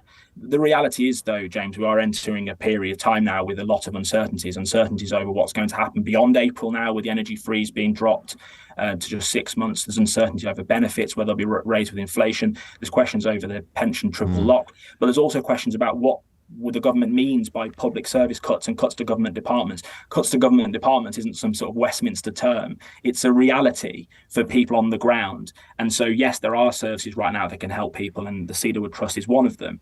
The question is, how much help will they be able to give in the future if the government insists on cuts to services? Because that's also the worry here. It's not just affecting people, it's also potentially going to affect the services those people are currently relying on. How shocked were you? Very by the emotion. Right. I actually said to my producer Joe when we were there, this is a kind of proud Northeast community. They're kind of stoic and straight talking. You don't get, and I said, look, I don't think we're going to get that kind of emotion. And that's what struck me was the emotion. I think people crying on camera about their situation is not something you see that often in a community like that. I've done a lot of reporting on housing over the last 18 months, and people in the most appalling situations they'd almost accepted their plight. And so the emotion wasn't really there. It was more frustration and anger. And the emotion right now comes back to what you said, is the concept of zero. Where next? And they don't see it.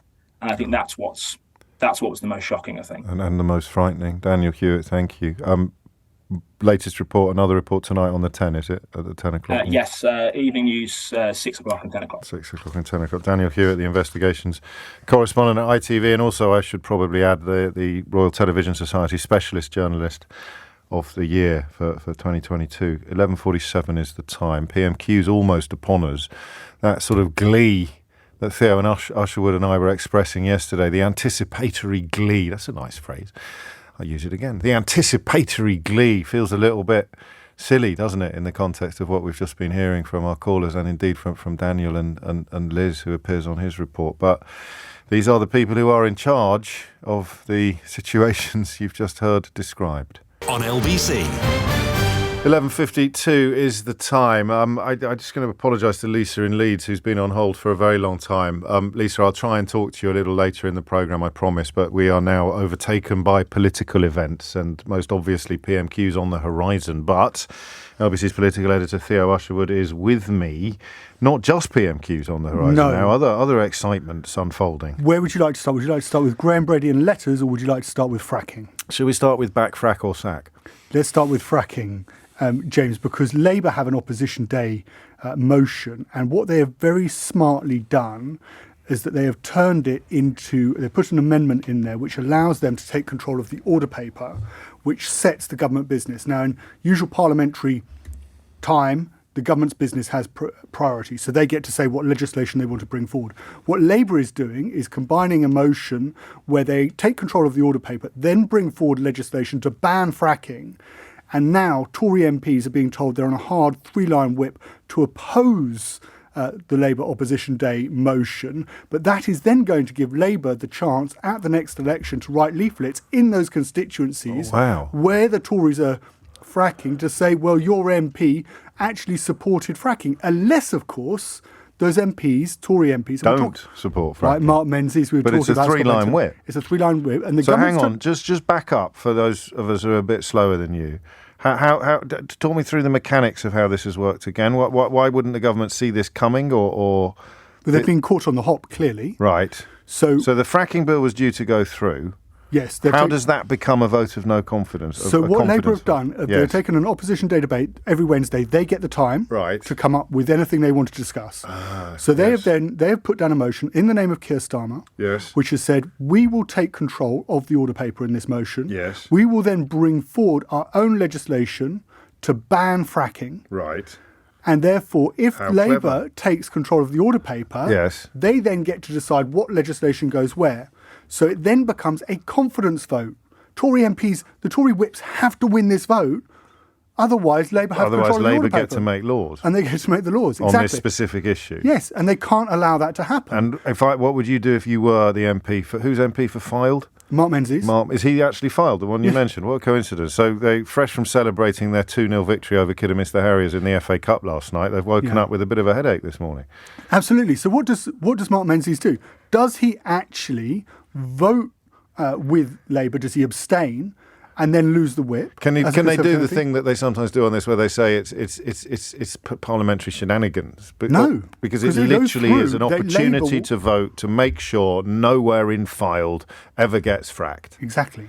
So Mark Menzies is either he's in the invidious position of either having to vote against the government to abstain. It's just clever politics, isn't it? It's really smart politics from Labour. And if it's a confidence motion and the government loses it, into the territory where the government falls. Are we really? So yeah, I mean, if they lose, what do they need? 30-odd MPs? 35, yeah. Which brings us to the more traditional path down which a confidence vote might occur, involving Graham Brady, of course, the head of the 1922 committee. Chairman of the 1922 committee. Now, from what we understand, he has set a threshold of third of the party, that's around 120 MPs. If he were to receive letters from all of those from 120 Conservative MPs, he would be prepared to look at the rules, which would, of course, allow a confidence vote against. How many is it normally? What would it be? It's 50. I think it's about 52, 53. It's 15% of the parliament. 15% normally. Yeah. Okay, and at that point they go and talk to the Prime Minister about it, and a leadership challenge. And they have a confidence. But she gets 12 months grace, which means that of course, at the moment she does. So he's got this weird scenario where there's no real rule book for what's happening. The level of unpopularity so quickly is not accommodatable by the status quo. So early reports from one journalist that it was going to be 50%. He'd already reached the traditional, he'd already got more than 15%, but he was going to wait until he hit 50 before acting. That would probably be pointless, because if you've got more than 50%, then you've lost. You've already lost. So I see that, the political editor at Tortoise saying that she's spoken, Kat Neelan has spoken to a source who said that Brady will act after 33% of MPs have submitted and letters. The executive of the 1922 committee is meeting in Parliament, as they do every Wednesday at 4:00, and the executive has the power to change the rules. Right. So if this PMQs that we're about to walk goes badly for Liz Truss, and Tory MPs feel that they can't put up with it anymore, or if they decide to go with the whip on the fracking but are so bruised by the experience and encounter, they'll submit a letter later today anyway. Well, the only way around the fracking, from what I can see, is that the government has to pull any plans to introduce any fracking. So they're just going to have to pull the whole thing. They'll ban it themselves.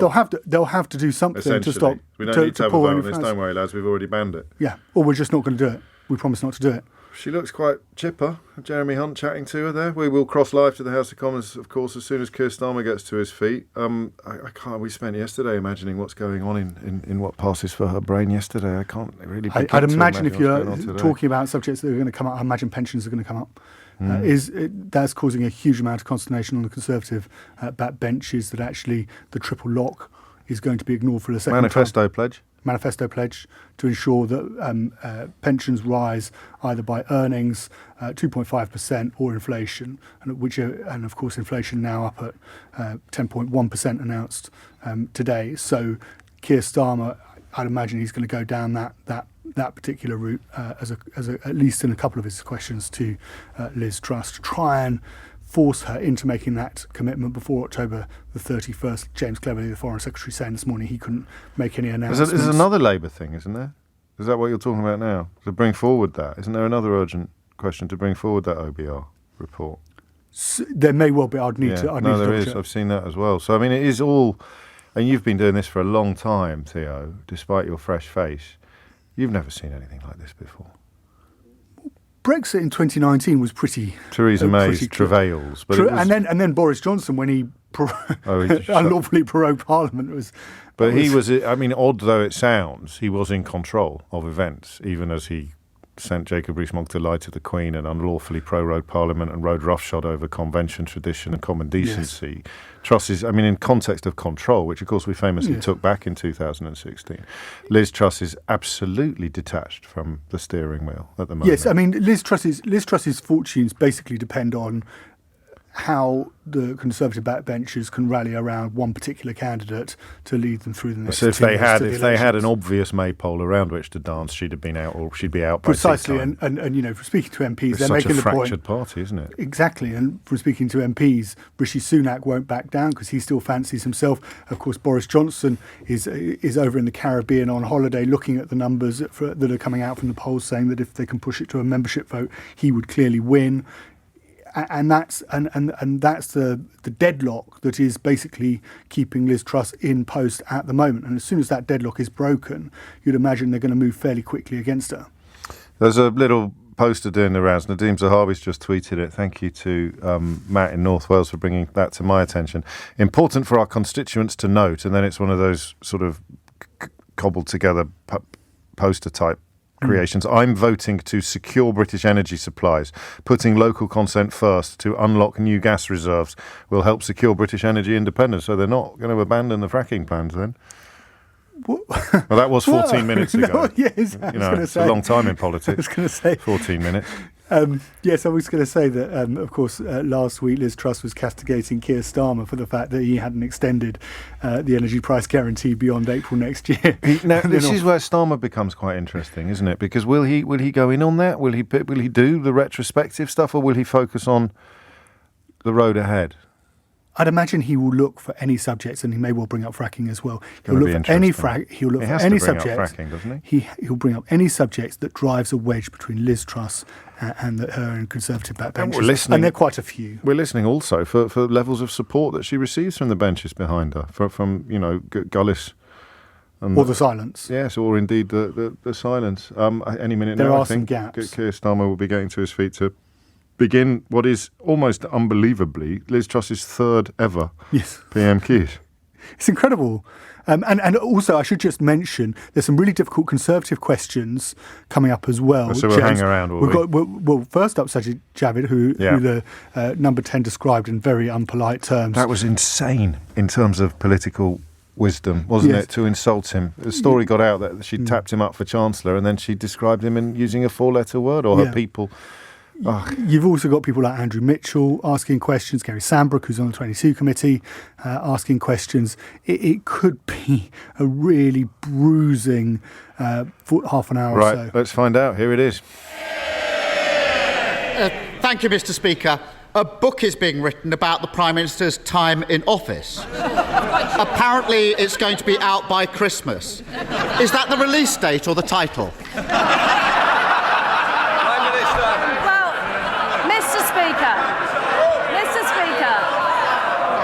In office for just under 2 months, and I have delivered the energy price guarantee, making sure that people aren't paying £6,000 bills this winter. I've reversed the national insurance increase, and I've also taken steps, and we will be taking steps to crack down on the militant unions. Now, what, Mr. Speaker?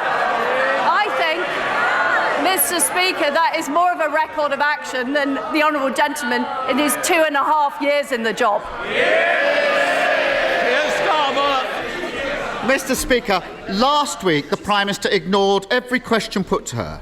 Instead, she repeatedly criticised Labour's plan for a 6-month freeze on energy bills. This week, the Chancellor made it her policy. How can she be held to account when she's not in charge? Mr. Speaker, our policy is to protect the most vulnerable for 2 years. But I had to take the decision, because of the economic situation, to adjust our policies. I am somebody who's prepared to front up. I'm prepared to take the tough decisions. Unlike the honourable gentleman, who hasn't done anything on businesses, he's done nothing to say he'll protect people after 1 year. He's got no plan. Here's Starmer. Mr. Speaker, last week the Prime Minister stood there and promised absolutely no spending reductions. They all cheered. This week, the Chancellor announced a new wave of cuts. What's the point of a Prime Minister whose promises don't even last a week? Prime Minister.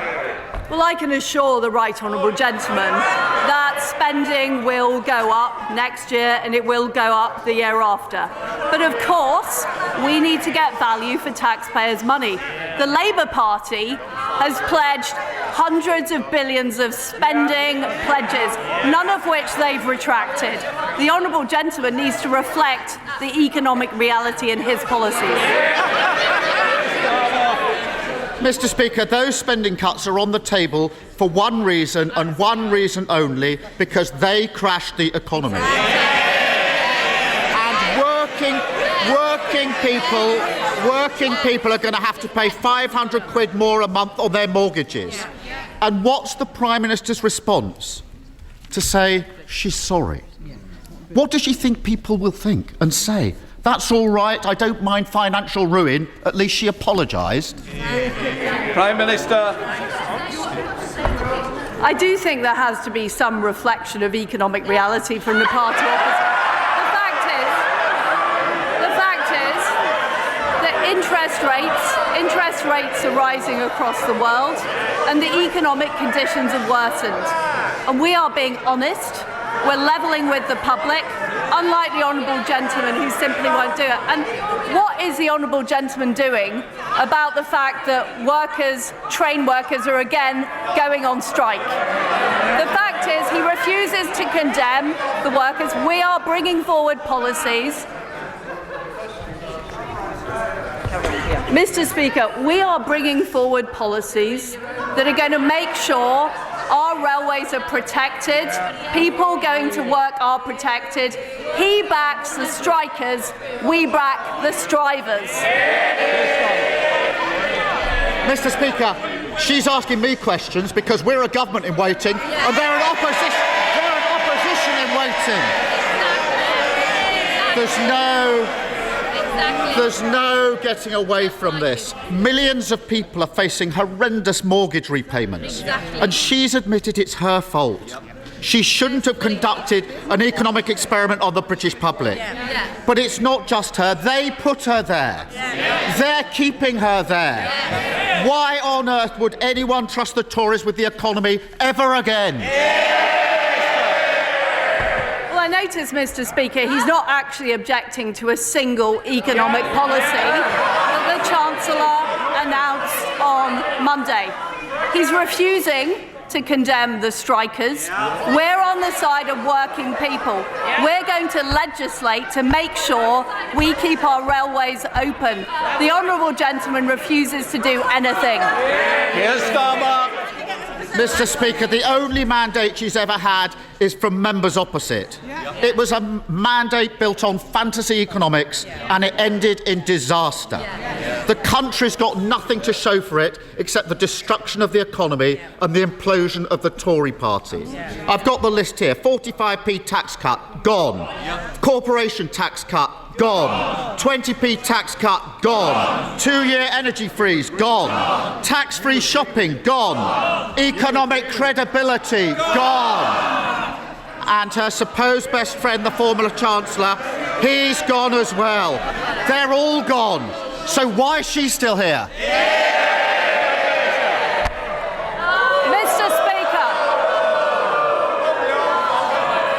Mr. Speaker, I am a fighter and not a quitter. I have acted in the national interest to make sure that we have economic stability. Prime Minister, order. Order. I'm going to hear the Prime Minister. I suggest that all members need to hear the answer. Prime Minister. Mr. Speaker, I am a fighter and not a quitter. We have delivered on the energy price guarantee. We've delivered on the energy price guarantee. We've delivered on national insurance. We are going to deliver to stop the militant trade unions disrupting our railways. The honourable gentleman has no idea, he has no plan, and he has no alternative. James Grundy.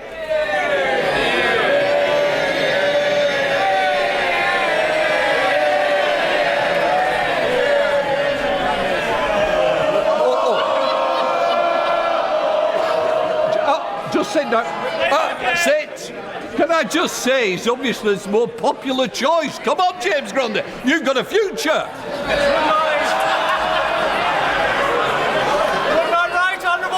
Congratulate Lee Centurion's Rugby League team on their recent promotion to Super League, bringing millions to the local economy. And furthermore, would she also guarantee that our excellent women's Euros team, including Ella Toon from my constituency, Tyldesley, will receive the number 10 reception that they so deserve? Prime Minister. Well, I join my honourable friend in congratulating the Lee Centurions on their return to the Super League. I had the huge privilege of meeting the Lionesses last week. a fantastic team who won a major tournament for us. We will host the Downing Street reception as soon as their training programme makes them available. I look forward to Rugby League Invite as well. Let's now come to the leader of the SNP, Ian Black. Thank you, Mr. Speaker. After 10 U-turns in 2 weeks, we're left with a Prime Minister in office, but not in power. And families are paying through the teeth for her mistakes. Her latest broken promise has put pensioners in the front line of Tory cuts. So, can the Prime Minister perhaps turn to her Chancellor right now, get permission to make another U-turn and commit to raising the state pension at the rate of inflation? Prime Minister. I honestly don't know what the honourable gentleman is talking about, because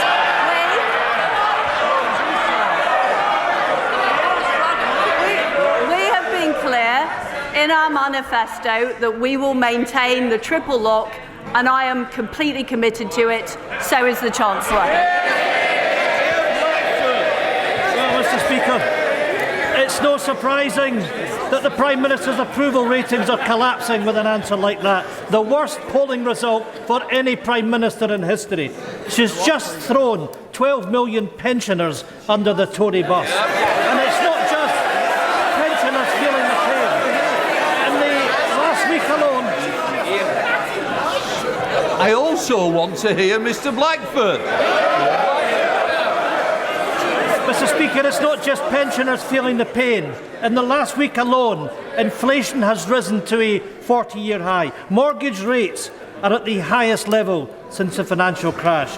And people's energy bills are about to rise to more than £5,000. Can the Prime Minister answer one simple question? Why does she expect everyone else to pay the price for her failure? Prime Minister. I don't think the honourable gentleman can take yes for an answer. I've been clear, we are protecting the triple lock on pensions. And if the honourable gentleman is concerned about the economy, why does he continue to advocate for separatism, which would plunge the Scottish economy into chaos? Thank you very much, Mr. Speaker. Over the last couple of years, thousands of homes have been proposed or built in Birmingham Northfield constituency, which puts a huge strain on GP and dentist appointments. Would my right honourable friend, the Prime Minister, agree with me that more needs to be done in the planning process to make sure that when we have large-scale developments, we have more capacity in those vital services? Prime Minister. Well, my honourable friend is absolutely right. When we build new houses, we need to make sure there are GP surgeries, schools, infrastructure, and that's why we're introducing a new infrastructure levy to make sure more of the money from developers goes on supporting local communities. Ed Davey. Mr. Speaker, millions of family carers have been forced to cut back on food and heating. One told Carers UK, "My son is incontinent. If we don't wash him in warm water several times a day, this will cause him to physically decline." So how do we pay for the gas to heat the water if we are currently at max budget? Vulnerable people and carers are struggling enough already in this cost of living crisis, Mr. Speaker. So will the Prime Minister guarantee that support for the vulnerable, including carers allowance, will rise by at least today's inflation rate of 10.1%? Prime Minister. People are struggling. It is difficult at the moment. That's why we put in place the energy price guarantee to make sure the typical household isn't paying more than £2,500. It's why we've supplied an extra £1,200 of support to the most vulnerable. And I can assure the right honourable gentleman, we will always support the most vulnerable. They will be our priority. Hey, Jones. Thank you. Thank you, Mr. Speaker. Brecon and Radnorshire has a proud military footprint. Not least the Cambrian Patrol exercise, which I visited last week. It is considered the Olympic gold medal in infantry training, attracting teams from across the world to compete in a 60-kilometre march over 2 days in the Brecon Beacons. Will the Prime Minister join me in congratulating all those who took part, not least the team of Gurkha soldiers from the Infantry Battle School in Brecon who took home a coveted gold medal, further cementing Brecon's special place in the UK Armed Forces. I join my honourable friend in thanking everybody. As do I. You are listening to James O'Brien on LBC, where Liz Truss's PMQs has ended. It's hard to know what to say about that. Find out what Theo Ushwood has to say about it after this. This is LBC. It is 90 minutes after 12. You're listening to James O'Brien and Theo Ushwood on LBC. Phone lines are open. We'll probably contain ourselves until 12:30 at least. But if you want to dive in after that on PMQs, just a post-mortem, as it were, then the number you need is, as ever, 03456060973. Particularly keen to talk to fighters rather than quitters. Now, curiouser, said Alice. Theo referred earlier to a briefing against Sajid Javid, which described his performance in Cabinet in rather Anglo-Saxon terms. Actually, not Anglo-Saxon, but just very rude stuff, a word that I'm not allowed to say on the radio. And Sajid Javid was expected to ask a question at PMQs, which, as far as I'm aware, he didn't do. We think we might know why. Yes, because we're seeing reports now that Jason Steen, who was a special advisor one of the most senior special advisors in Number 10, has been suspended from his role in Downing Street, that he's going to face a investigation by the proprietary and ethics team in Whitehall. There was a lot of anger at that particular briefing, which is understood to have come from Mr. Steen at the weekend, in which Liz Truss was reported to have described Mr. Javid during the time that they were colleagues together in Cabinet as being, as you say, a rude four-letter word that we can't broadcast. Sajid Javid has, of course, worked as a health secretary, he's worked as communities, home secretary, and is well respected. And there was a lot of anger from Conservative MPs right across and across the political divide about that particular briefing against Sajid Javid. But it appears that Mr. Steen has now been suspended as a result. And there is a booklet, a rule book about how you're meant to brief or what you're meant to brief, and what can be expected, standards that can be expected of special advisors. So although Boris Johnson lost 2 ethics advisors and Liz Truss, for various reasons, has yet to appoint one, the civil service still has its own system of internal regulation. Yes, and it's that organisation that's investigating the man believed to have insulted Sajid Javid in particularly profane terms in briefings over the weekend. Given that also it was reported fairly confidently that she'd tapped Sajid Javid up to be Chancellor before she turned to Jeremy Hunt, so it was doubly. That was the background to it. Why? Sorry, I should have said that, James. You point out that she'd reportedly gone to Sajid to get him to come in to be Chancellor. Of course, he had that very brief stint with Boris Johnson as Chancellor before being removed from the role and replaced by Rishi Sunak. So there was a thought that he would be brought in, and then actually Liz Truss decided against it, and that's when, of course, the term was apparently used, and that's the briefing that seems to have caused this ruckus. And of course, Sajid Javid didn't ask a question. He may have been asking about that. Who knows? Yes, I mean there is a possibility that he could have asked about that, but obviously things are moving quite fast, and this is one of the sort of stories that has been bubbling away under the surface. The big news, of course, in PMQs, James, yes, was, of course, the Prime Minister's promise to keep the pensions triple lock that actually came after the exchanges with Keir Starmer. Foreign Secretary James Cleverly this morning was like, we can't make a decision until October the 31st because I can't preempt what the Chancellor's going to say. Yes. Liz Truss, that was he won't be very... I mean, I don't know hours ago. He's lost the ability of sort of rational thought some time ago, but if he is still capable of thinking straight, he'll be very unhappy. Yeah, because he'd been sent 4 hours out to ago, say, he's touring around the studios, and Number 10 let it be reported. The story was not denied or refuted. 8 times. That the triple lock was under threat. James Cleverly tours the studios this morning, refusing to deny that the triple lock is under threat, and then Liz Truss stands up in the House of Commons and says that the triple lock is not under threat at all. So, I mean, it was a 2019 manifesto pledge.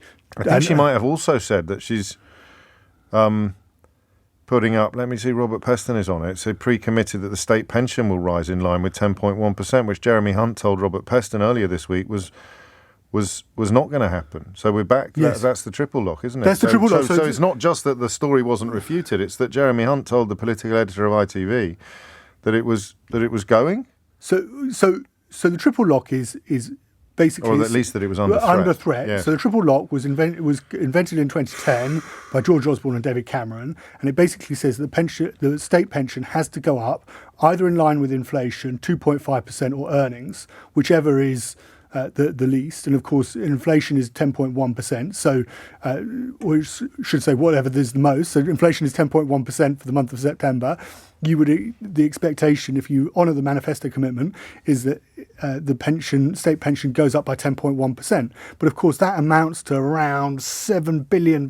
They need to balance the books by October the 31st, and it's suddenly been thrown into the mix as a possible way of trying to claw back the 60-odd billion pound black hole highlighted by the Institute of Fiscal Studies. Tory MPs, of course, went mad yesterday about the idea that they could be having to face their constituents, many traditional Conservative voters, and explain to them, well, actually, they're going to be worse off in real terms because the government isn't going to honour the commitment. And of course, they broke the commitment on the triple lock last year as we came out of the pandemic, and we saw earnings spike. So it'd be breaking it for the second year. Back to the events themselves rather than the background to them, or the Keir Starmer won. Hands down. Opening with a joke's quite interesting because he's not a natural comedian, is he, Keir Starmer? But that was quite a good joke, and it lands early, which means that any sort of backbenchers just sort of limbering up for a bit of a bellow or a bit of a chill. Oh Lord, that's just knocks the stuffing, knocks the wind out of their sails. And it was a good joke. There's a book out about Liz Truss and her premiership, which still hasn't been released, and Keir Starmer, of course, made the joke. Is it out by Christmas? Is that the release date, or is that the title? And of course, Liz Truss sort of laughed nervously when she was asked earlier in the week whether she was actually going to be on Monday evening, whether she was actually going to be Prime Minister leading the Conservatives into the next election. So it gives you some indication that she doesn't exactly have confidence in herself at the moment, that she's going to be leading the party for the foreseeable future. And of course, Keir Starmer just trying to dig in with, as you say, Conservative MPs, getting under their skin a bit. But also, there was no energy from the backbenchers. No, this is notable. I think we should tell you, because you can't tell if you're just listening, because there's so much noise. It was from the Labour benches. What you're hearing was from the Labour benches. And in fact, even on the front benches, the people sitting alongside Liz Truss, there was what I would describe as muted nodding. There was a lot of, I'd call it silent nodding. Yes. Jeremy Hunt, the Chancellor, sitting next to her, nodding along, just very quiet. There wasn't the energy on the Conservative benches, and that's problematic for Liz Truss. She's got some crucial meetings coming up that she's not necessarily even part of later on today, and she needed to hear some of the support from the Tories on her backbenches, and lots of glum faces. Penny Mordaunt, the Commons leader, sitting a couple of places away from her, looking rather scornful, not quite. Therese Coffey looks shamefaced even, perhaps. I don't know whether she's reflecting on her antibiotic dishing out habits, getting her into quite a lot of hot water this week. It's hard to think of anything they've done right. So, yes. And of course, even the energy thing, which they've already U-turned on parts of, the criticism from Martin Lewis earlier this week on this programme was very much that it should have been done much sooner. They should have collaborated. They are all members of the same party. Sunak, Truss and Johnson should have moved together to implement a policy or introduce a policy upon which they could all have agreed. It wouldn't have been hard. It would have looked like a lot like what they have ended up agreeing on, which is exactly what the Labour Party's policy has been all along. But they did have a 6-week leadership contest over the course of July. And that's what I'm saying. Martin was saying they should have done something during that. They should have got something. They should have cobbled something together before. Well, Boris Johnson said it would be up to the new Prime Minister, and the new Prime Minister didn't exist at that I know. point. So it's a failure from all three of them. It's a failure of leadership, a failure of the party. Do we know much about Boris Johnson's surgeries in Uxbridge? Does he know that he's just a backbench MP? Presumably he's doing a lot of surgeries, is he, for his constituents at this difficult time? Do you know he's on holiday at the moment? Right. Taking a break from what? He's been Prime Minister for a while. Not really. Well, no, actually. What's he taking a break from? Well, he had an engagement, a speaking engagement, which was about half an hour. Did he ever do? Has he ever done a surgery in Uxbridge? I'd need to check. Would you mind? No panic. We can do it tomorrow. I'd just be interested to know. If there are any constituents of Boris Johnson's out there who have attended surgery with their MP, do give us a heads up. But it's a slim majority of only just over 7,000. It is a slim majority. And there has been speculation that if Boris Johnson wanted to come back at the next election, he might have to find a safer Conservative seat. And that constant search for new enemies with which to distract the faithful has happened upon militant unions. Yes, they got a lot of mentions today. The trade unions separating, Liz Truss trying to separate out the trade unions from working people. Except the trade unions represent working people. Yes, I think if you work on the railways, you